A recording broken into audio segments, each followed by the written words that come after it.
The reason gold is so important, gold and silver, is because gold and silver is God's money. It's money made by God. And then in 1971, the U.S. government, under President Nixon, took God's money and turned it into man-made money.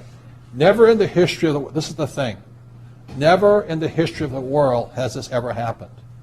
In 1971, the U.S. and Nixon convinced the entire world to replace gold and silver with paper money. This stuff. Cash is trash. So the reason we have so much volatility in the world today is historically, since the time of the Romans and the Greeks and the French and the English and the Germans, every time they have taken God's money, like silver here, and replaced it with man-made money, there's been economic volatility. Now the problem is, so the dollar is going to keep dropping. So one of the reasons I can predict what's going to happen is I can predict the dollar will keep dropping simply because the U.S. government and now the euro, the European central banks, are printing so much of this trash. So you'll see gold going up in price, oil going up in price, real estate going up in price, because this is trash. So that's what happened in 1971, has happened throughout history. And the reason this current election doesn't make any difference is the only person they can put this back in place is a strong, charismatic leader. People like Julius Caesar, Napoleon. That's why they were such great leaders, was they actually replaced this with this. Unfortunately, we do not have that person among the candidates. I know Ron Paul, philosophically, I agree with him as closely as possible, but unfortunately I don't think Ron Paul has the chutzpah, as my Jewish friends would say, to change this whole thing. So there will be more this printed than ever before, which means the dollar keeps coming down and other things keep going up. And that's really what's going to happen. It's predictable. And eventually this will go to its true worth, zero. So all of you savers out there and people trying to save this trash, you're going to lose big time. With that, Mike Lee. Kim was talking about the crystal ball, and Kelly was talking about cycles. And the way you make that crystal ball work is just reading economic history, because everything is just waves and cycles and waves and cycles over and over and over again. It's all happened before. In fact, the thing with the currency has literally happened hundreds of times, where they've gone to from an asset-backed currency. Currencies have been backed by oil, by gold and silver, by land. As soon as you remove something that you can't, something that puts financial constraint on them, where you can't just print as much of it as you want, the currency is pretty much doomed. Historically, throughout time, again, it's not crystal ball, it's called prognostication. Every 75 years there's a depression. The last depression was 1930. So we're right on it right now. Yeah. Now, again, the rich will get richer and the poor and middle class will get wiped out, unfortunately.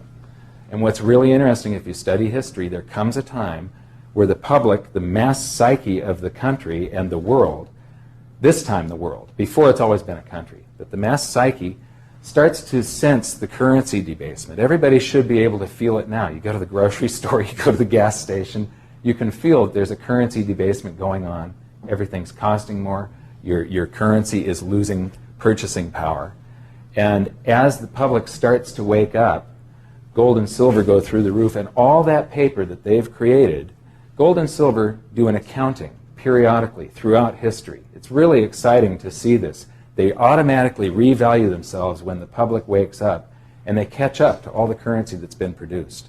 To me, I've been saying this for a number of years now, silver is the biggest opportunity I have ever seen, bigger than real estate, bigger than anything else. And silver, as we're talking today, 2008, is about $15 an ounce. Mm-hmm. There's less than 10-year supply worth of silver on planet Earth. The difference between gold and silver is gold is hoarded, silver is consumed. Silver is an industrial precious metal. It is used in cell phones, telephones, computers, electric lights, everywhere. The more information age we become, the more we use silver. And what what Michael is saying is that stockpile is at all-time lows, and they're not discovering much more. One of the things, too, you can buy it and you can take it home. It can't go bankrupt on you. You can't have a labor dispute or Enron accounting. It's just this super simple thing. You buy it now, you sit on it for 5 years. I don't know how long it's going to take, 2 years, 5 years, 10 years. That is how fast it's going to hit people. If you can understand that, that's why it's information age, not industrial age. And so all those, I feel for them, hoping the government's going to pay, like, who's going to win? Is it Hillary? Is it Obama? Is it Mitt Romney? I mean, they can't do a thing about this. It's too late. It doesn't matter. What matters is how smart you are now. If you think these guys are going to save your family, I think you're in for a sad, rude awakening. Because we've been here before, and the middle class will probably be wiped out in America. Yeah, so I think during this cycle, the savers are going to be wiped out, the spenders are going to be wiped. Those are fake $1 million bills, and they're going to be reality. Well, aren't you here? They've already shown their hand. They've already played their hand. Yeah. They're not even going to print this. It's just going to flood with this. So you're going to see this crash and then inflation like we've never seen before. So it really works for us is because we just keep collecting that rent, but then we can pay off those deadbeat loans of ours with cheap money. That is the strategy. In 1980, took 1,000 ounces of gold to buy silver to buy a single-family median-price home in the United States, and silver was not rare then.